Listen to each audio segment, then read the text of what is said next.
12 నిమిషాల వ్యవధిలో 2 సార్లు భారీ భూకంపాలు.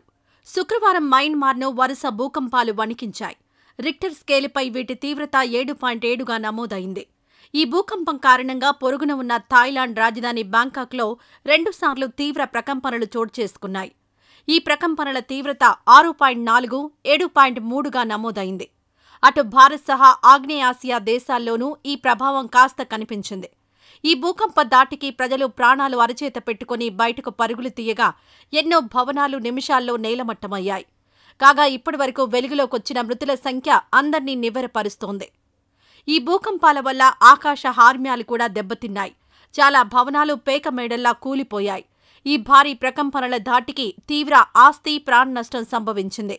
వందల సంఖ్యలో భారీ భవనాలు పేకమేడల్లా నేలమట్టమయ్యాయి. ప్రార్థనాలయాలు, సాధువుల మఠాలు కుప్పకూలాయి. శిథిలాల కింద చిక్కుకుని అనేక మంది విలవిల్లాడుతున్నారు. మయన్మార్ రాజధాని నెపిడాలో 1000 పడకల ఆసుపత్రి కుప్పకూలింది. మాండలేలోని ఐకానిక్ ఆవా వంతెన ఇరావడి నదిలోకి కూలిపోయింది. వీటికి సంబంధించిన వీడియోలు ఇంటర్నెట్లో వైరల్గా మారాయి. పలు భవనాల్లో అలారం మోగడం వల్ల ప్రజలు బయటకు పరుగులు తీసి ప్రాణాలు రక్షించుకున్నారు. ప్రస్తుతం అక్కడి ప్రభుత్వం ఎమర్జెన్సీ ప్రకటించింది. అలానే తొలిసారి ప్రకంపనలు రాగానే బ్యాంకాక్లో మెట్రో సేవలను నిలిపివేశారు.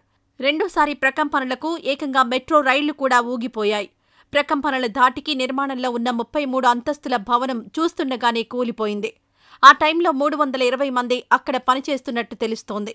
వారిని రక్షించే పనిలో యంత్రాంగం బిజీగా ఉంది.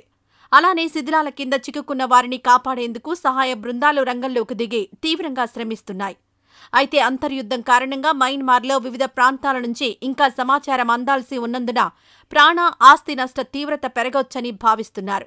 మరోవైపు క్షతగాత్రులు, వారి బంధువుల ఆర్తనాదాలతో ఆసుపత్రులు మారుమోగుతున్నాయి. చికిత్స కోసం రక్తం కొరత తీవ్రంగా ఉందని వైద్యులు చెబుతున్నారు. భూకంప విపత్తుపై 2 దేశాల్లోనూ అక్కడి ప్రభుత్వాలు అత్యవసర పరిస్థితిని ప్రకటించడం సహా ప్రపంచ దేశాల సాయాన్ని అర్థించారు. మయన్మార్లో సహాయక చర్యల కోసం ఇప్పటికే ఐక్యరాజ్యసమితి తక్షణ సాయంగా $5 మిలియన్ కేటాయించింది. ఈ పెను విపత్తులో మృతుల సంఖ్య అంతకంతకు పెరుగుతోంది. మయన్మార్, థాయిలాండ్లో భూకంప మృతుల సంఖ్య 1000 దాటింది. ఒక్క మయన్మార్లోనే కనీసం 1002 మంది మరణించినట్లు మయన్మార్ మిలిటరీ అధికారులు వెల్లడించారు. మరో 2370 మంది గాయపడినట్లు పేర్కొన్నారు. మృతుల సంఖ్య 10,000 దాటే అవకాశం ఉందని అమెరికా ఏజెన్సీ హెచ్చరించడం అందర్నీ ఇంకా భయాందోళనకు గురిచేస్తోంది. కాగా మయన్మార్లో ఉంటున్న భారతీయులు ప్రస్తుతం సురక్షితంగా ఉన్నట్టు ఇండియన్ ఎంబసీ తెలిపింది.